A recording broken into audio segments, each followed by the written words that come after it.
Shalom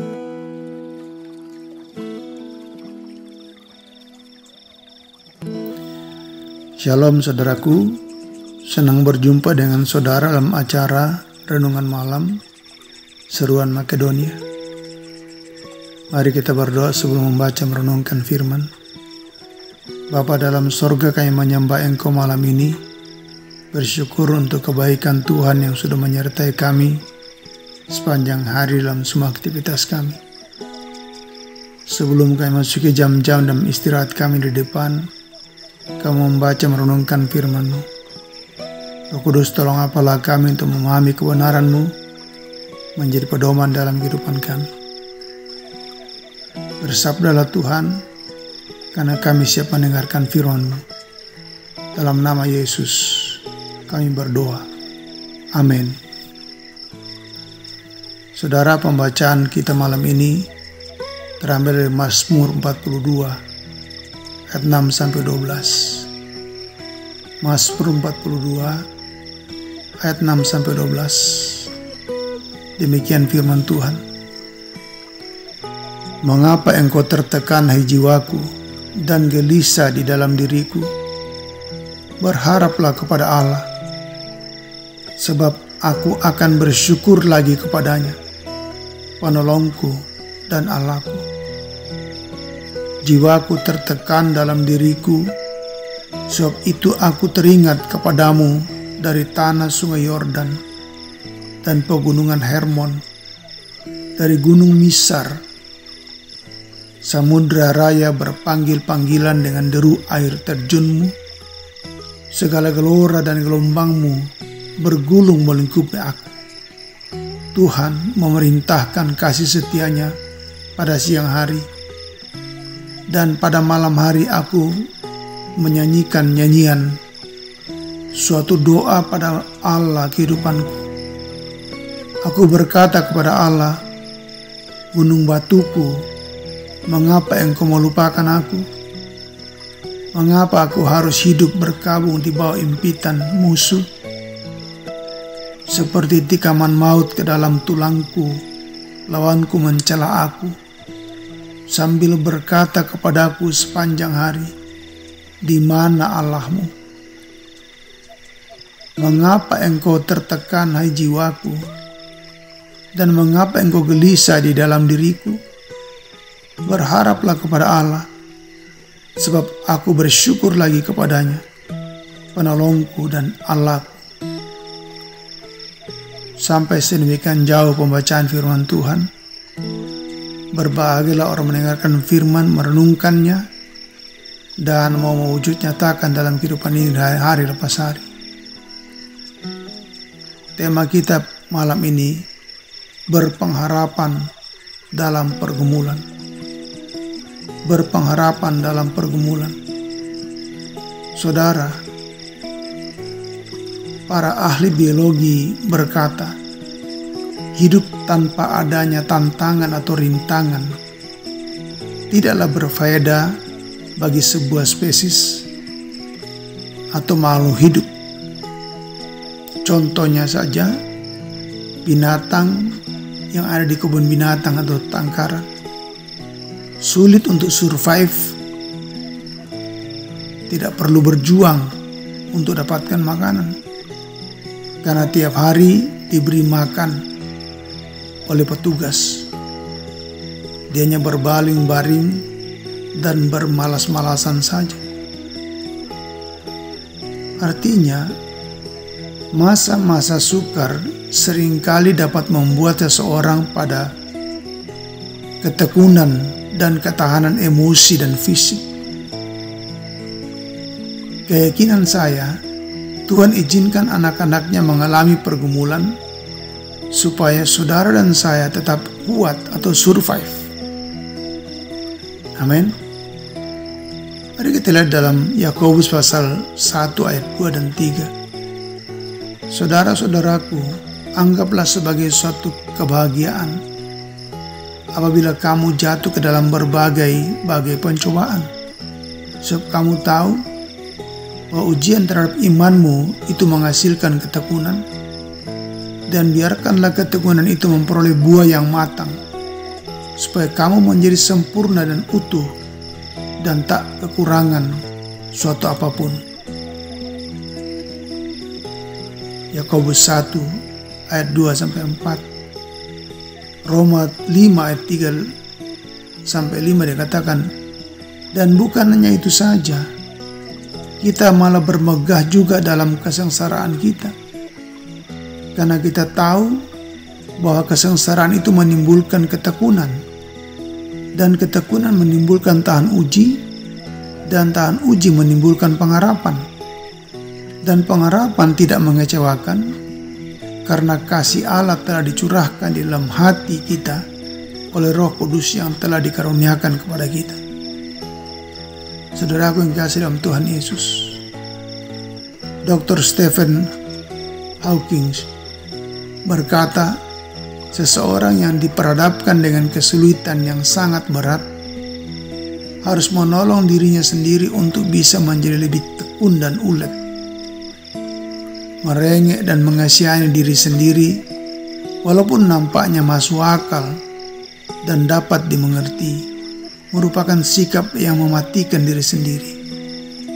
Jadi, saya mau katakan bahwa tidak ada penderitaan yang mengenakan, tetapi penderitaan dan pergumulan bisa membawa saudara dan saya untuk lebih kuat dalam menghadapi hidup ini. Pertanyaannya, bagaimana tetap berpengharapan dalam pergumulan? Dalam pembacaan kita, ada 3 hal yang saya lihat. Yang pertama, berusaha berpikir positif tentang Allah. Yang kedua, yakin akan pertolongan Tuhan. Dan yang ketiga, belajar mensyukuri semua situasi. Yang pertama, berusaha berpikir positif tentang Allah, ayat 6a dan 12a. Artinya, pemazmur tidak memberi peluang bagi si iblis untuk memperdaya pikiran jiwanya. Pemazmur sadar pikiran jiwanya adalah pusat hidup. Kita melihat Ayub ketika godaan datang dari istrinya. Di sini berkata, masih bertekunkah engkau dalam kesalehanmu? Kutukilah Allahmu dan matilah. Tetapi jawab Ayub kepadanya, engkau berbicara seperti perempuan gila. Apakah kita mau menerima yang baik saja dari Allah, tetapi tidak mau menerima yang buruk? Dalam hal kesemuanya itu, Ayub tidak berbuat dosa dengan bibirnya. Ayub pasal 2, 9 dan 10. Teringat juga ketika dicobai iblis, Yesus waktu berpuasa, iblis memperdaya pikiran dan jiwa Yesus. Yesus berkata, kalau engkau anak Allah, perintahkanlah batu ini menjadi roti. Masuk akal kan? Yesus lagi lapar. Saudara, yang masalah di sini bukan lapar atau buat roti, tetapi masalah identitas Yesus sebagai anak Allah mau digugat iblis, tetapi Yesus tidak terpedaya. Jadi, jangan biarkan iblis mengintimidasi pikiran jiwa saudara. Berpikirlah positif tentang Allah, karena Allah tidak pernah meninggalkan saudara dan saya. Yang kedua, yakin akan pertolongan Tuhan. Ayat 7 dan 9. Pemazmur mengingatkan dirinya sendiri akan siapa Allah yang dia sembah, yang sudah menolong mereka dengan perbuatan-perbuatan yang besar. Tuhan memerintahkan kasih setianya pada siang hari, dan pada malam hari nyanyian pujian diangkat kepada Tuhan. Kalau kita bandingkan dengan Ulangan pasal 31 ayat 6, Musa berkata kepada umatnya, kuatkan dan teguhkanlah hatimu. Janganlah takut dan janganlah gemetar karena mereka. Sebab Tuhan Allahmu, Dialah berjalan menyertai engkau. Ia tidak akan membiarkan engkau dan tidak akan meninggalkan engkau. Saudara, pemazmur yakin bahwa Allah tidak akan pernah memberi mereka beban lebih dari batas yang dapat ditanggungnya. Karena itu saudaraku, jangan berdoa meminta kehidupan yang mudah, tetapi berdoalah agar dijadikan orang yang lebih kuat. Amin. Yang ketiga, belajar mensyukuri semua situasi. Belajar mensyukuri semua situasi. Ayat 6b dan 12b. Menerima pergumulan sebagai bagian dari kehidupan. Amin. Lihat Yakobus pasal 1 ayat 2 dan 3. Saudara-saudaraku, anggaplah sebagai suatu kebahagiaan apabila kamu jatuh ke dalam berbagai-bagai pencobaan. Sebab kamu tahu bahwa ujian terhadap imanmu itu menghasilkan ketekunan. Dan biarkanlah ketekunan itu memperoleh buah yang matang, supaya kamu menjadi sempurna dan utuh dan tak berkekurangan suatu apapun. Ingat, pengucapan syukur kita kepada Allah tidaklah mengubah Allah. Pengucapan syukur justru mengubah kita. Tatkala kita mengucap syukur, kita disadarkan tentang kedahsyatan Allah dan kebaikan Allah dalam kehidupan kita ini. Amin. Karena itu berpengharapan dalam pergumulan adalah meyakini bahwa di dalam Tuhan tidak ada jalan buntu. Dalam Tuhan senantiasa ada solusi, karena bagi Tuhan tidak ada yang mustahil.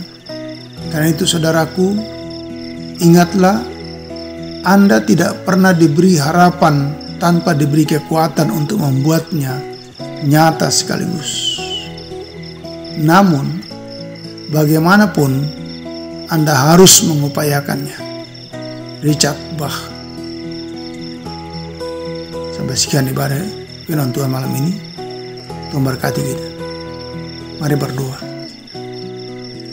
Bapa, kami bersyukur untuk kebenaran firman-Mu malam ini.